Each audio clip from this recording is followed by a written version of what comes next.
We were asked to roll up our sleeves and join the national effort. That message appears to have been taken seriously here in Eastleigh, where this church has been converted into a vaccine centre and was heaving. The last 2 days since the announcements were made, it's been really, really busy, and we've had lots of people walking in and trying to get a vaccination on the off chance. Surgeries will have to help deliver the massive booster campaign, which will offer every adult a jab by the end of January. But many GPs can't see how on earth they'll do it.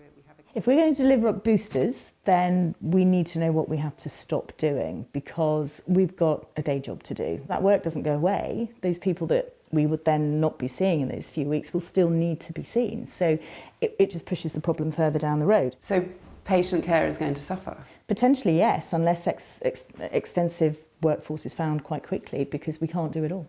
And that is the worry. This is a service that is already almost at breaking point, and it's not just here in primary care but in hospitals too, just at a time when they're desperately trying to clear the backlog. Their focus now has to turn to the booster campaign. The government does at least acknowledge they're asking a lot in order to defend us against Omicron. Now we're asking them to do a lot more through the step up in the national vaccination programme. I know that they're up to it, but we want to make sure they're provided with all the support that's needed. That includes the volunteers, the 500 or so personnel we're getting help from in terms of the military personnel, but it's about all of us working together. Are your restrictions tough enough, Prime Minister? Should we cancel Christmas parties? They're questions the government is also facing, and in the Commons the Prime Minister was pressed on his own alleged Christmas parties last year. As millions of people were locked down last year, was a Christmas party thrown in Downing Street for dozens of people on December the 18th? Prime Minister!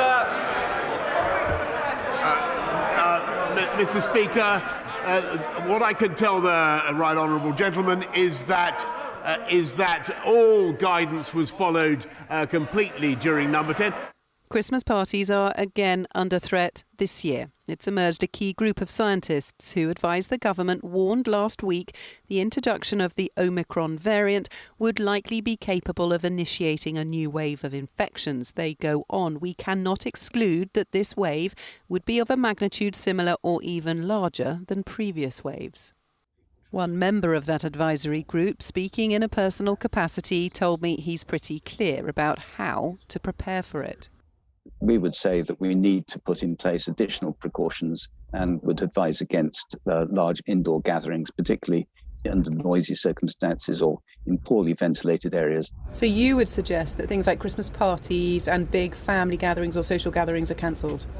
I think many of us feel that we wouldn't feel safe to go ahead with large Christmas parties. Tonight in Downing Street, amid the confusion about whether parties should be on or off, the government stood firm. Don't cancel them, but take a test beforehand just to be safe. Emily Morgan, News at 10.